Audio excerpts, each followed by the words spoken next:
Hi everyone, Darren Hunting here. I'm with Michael Sanz. This is the Unbusy podcast show. And Michael, I'm going to be respectful and refer to your new title, your proper title, Dr. Unbusy. And today, everyone, we're going to do an autopsy on a very ugly one-star review from a landlord with an agency in Australia somewhere. We're not going to say. And very typically, this review could happen to you. And we got to appreciate the ugliness of this, because this isn't just a complaint to the principal in their inbox where you make a few phone calls to the owner and have an apology, set it right, maybe throw a little bit of money at it to fix it. This is a review on your online reviews, your Google reviews, that's going to be forever, that you are unable to remove. That is going to be a red flag and a warning sign to any other potential landlord or prospect in the future who's looking and reading through your review. So this is a very bad situation. So Michael, will read it through, but what's your first reaction to seeing this particular review? And if you were a principal, how would you be feeling? You know, if I was a principal, I probably wouldn't have realized the depth of what's actually happening in the property management business, because as you know, a lot of principals, they're not focused on property management, right? So when they look at this, they just see the negative. Would you like me to read the review for everyone, Darren, first? Let's read it through. And just want to make a point, everybody. Yes, this is a 2-year ago review, but the point is it's still there for me to see, still there for prospects to see. So, okay, it's an old review, but it's still very potent. So Michael, if you want to read it through just for our listeners. Yeah, so this is the review. They have stopped answering my emails. Property management appears to have deteriorated over the last 18 months. Unpaid bill reminders on my mobile, reflected on the statements after the fact with no direct communications as to why. Inconsistent rent reviews. Should you decide to move on, you can expect complete no reply to your emails. To make things worse, they have a ridiculously long 180 days notice to terminate period. Industry standard is 30. Replying to bad reviews to get in touch just highlights the disconnect. Darren, part of me kind of feels for the property manager. I can imagine the property manager is stressed. They're getting slammed with hundreds of emails a week, if not daily. They're probably getting so many phone calls from tenants, landlords, trades. They probably don't know what they can do to get their head above water. It is relentless. And every single day we see property managers are getting slammed from all this communication. And it's really unfortunate where you get that one or two property owners that go to Google and leave this permanent review. I mean, it is so prevalent. I could call, Darren, if you gave me a list of 100 real estate agencies today and I called every property manager, I bet 95 of them would have to call me back because they're busy and they don't want to take the phone calls because they don't want to deal with a surprise topic on the phone call. Where is this? Why hasn't this been done? I can't reach you. You don't respond. And we know a lot of property managers, Darren, and they are amazing people. But this review here highlights what so many offices are going through and what business owners don't understand. So Michael, just jumping in here. Firstly, everyone, the first line of this email is death. They have stopped answering my emails. 6 words.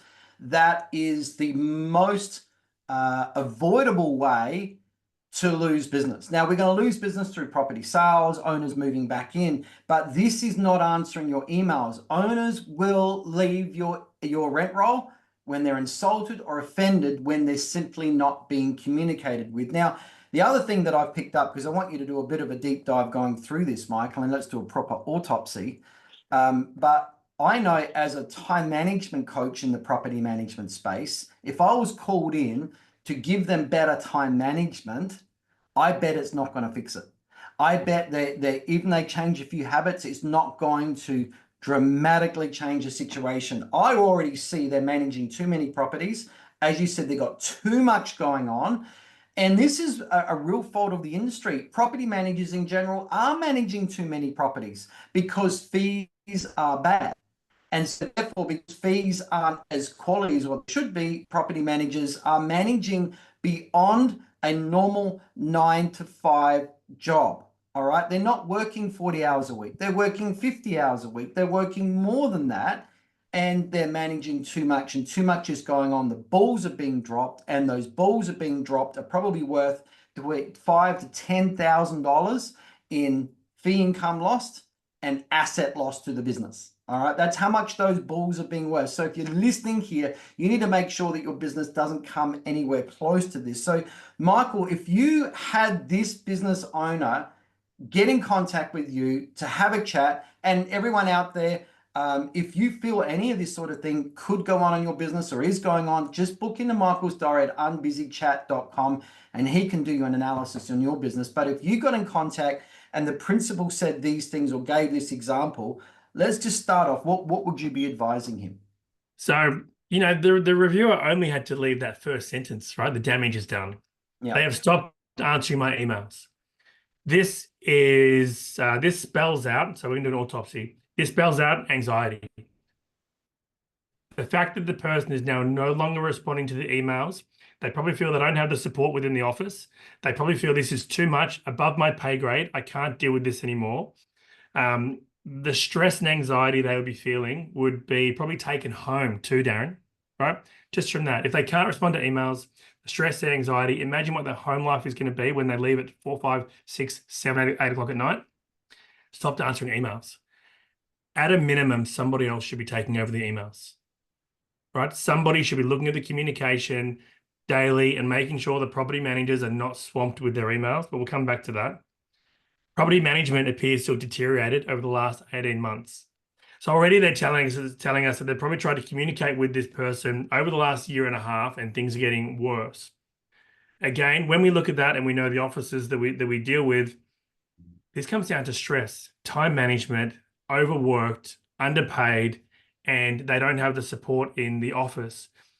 I spoke to an office the other week, Darren, and they said, classic.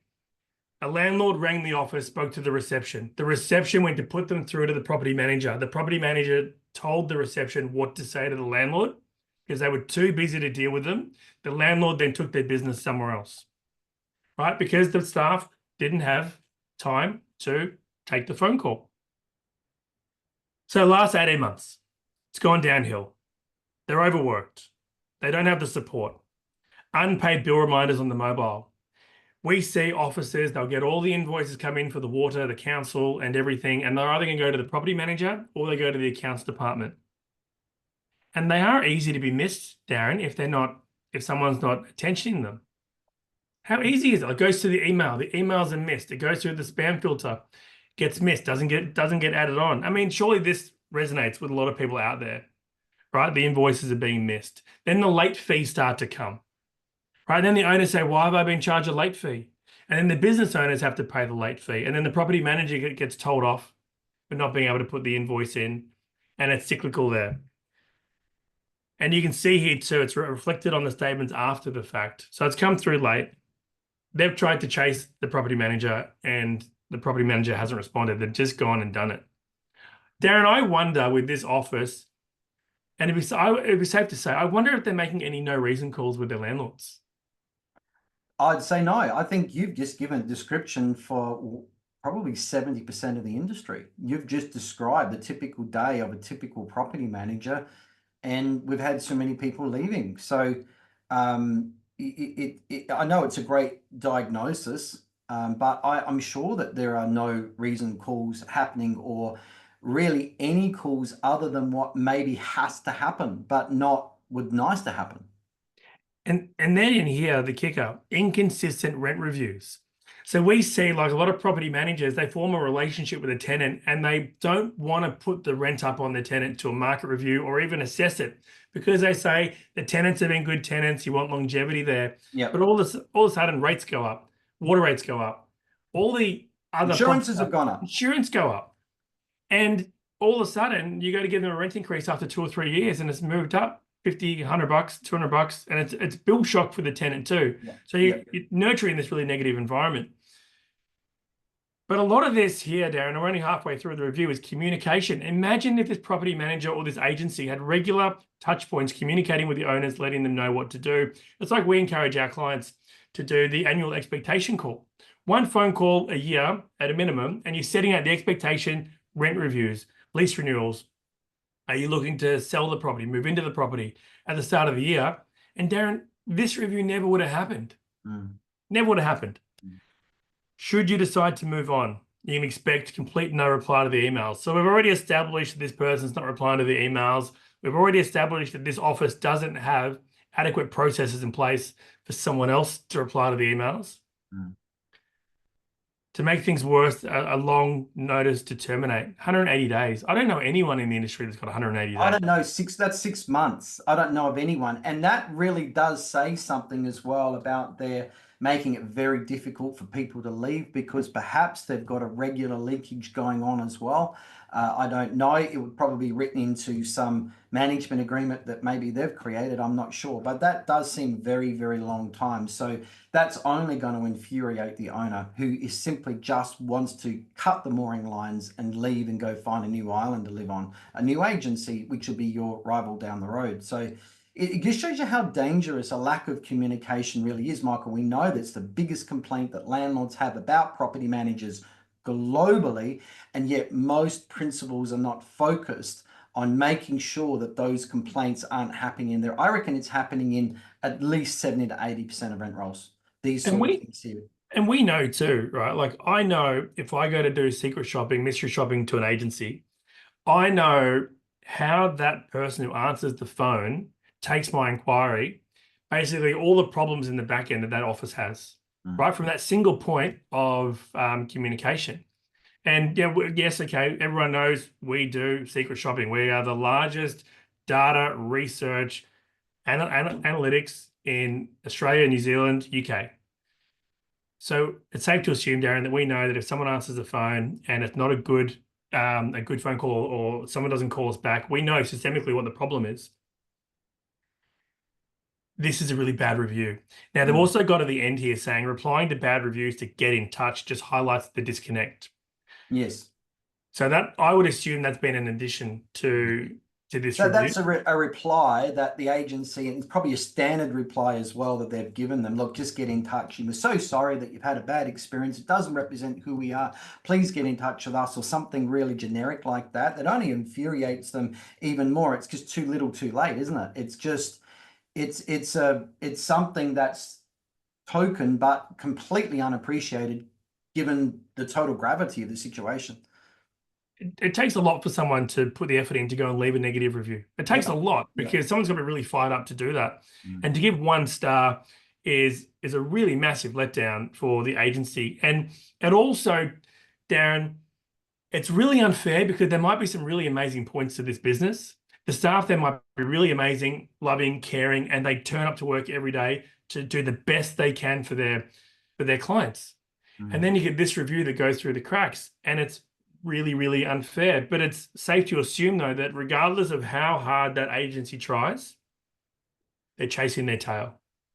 They're always going to have these emails piling up, and this is consistent in the industry. But what do you do to stop this from happening? Like, as an agency, what do you do? So I think, Michael, let's just wrap this up, everyone. There are 30 tasks that you can take off your property managers right away. And yes, we are talking about to a trained and a virtual assistant. So what I'd encourage you to do, get Michael's book, Unbusy Your Property Managers. Just go to unbusyyourpropertymanagers.com. The book is free. You just got to pay shipping. We've already paid for the printing. And we've listed out, or Michael's listed out in absolute detail, what those 30 tasks are that you can take off. Other than just managing emails and managing phone calls, there's just so much more. There are no doubt you've got mindsets of what if they've got bad English, or what about the training period, or what about accuracy. It's all answered in the book, and how those things are very easily overcome. But aside from that, we just encourage you, book into Michael's diary, have a chat about your situation, what your property managers are up to, and how a solution is only just one chat away. So, Michael, what's the best way that people can chat to you? What's the best way into your diary? Unbusychat.com. unbusychat.com. So that That's just the put me best straight way. into Michael's diary. Have a chat about your situation. And just don't remember, reviews are permanent. It's too late. You don't want these things. A bad 1-star review like this is a stain on your business reputation. And people are researching you now before they get in contact with you. They're going on to Google Maps. They're going on to your business pin on your page. They're having a look at your reviews and they're making a decision. You may not even be getting calls because of these sorts of things. So you don't, and if it hasn't happened to you yet, you don't want that to happen. So don't let your property managers get too busy with the most important tasks that they've got. So Michael, I think that was a good episode there. So everyone, thanks again, Michael, and thanks everyone. We'll see you in the next episode. Take care. Bye.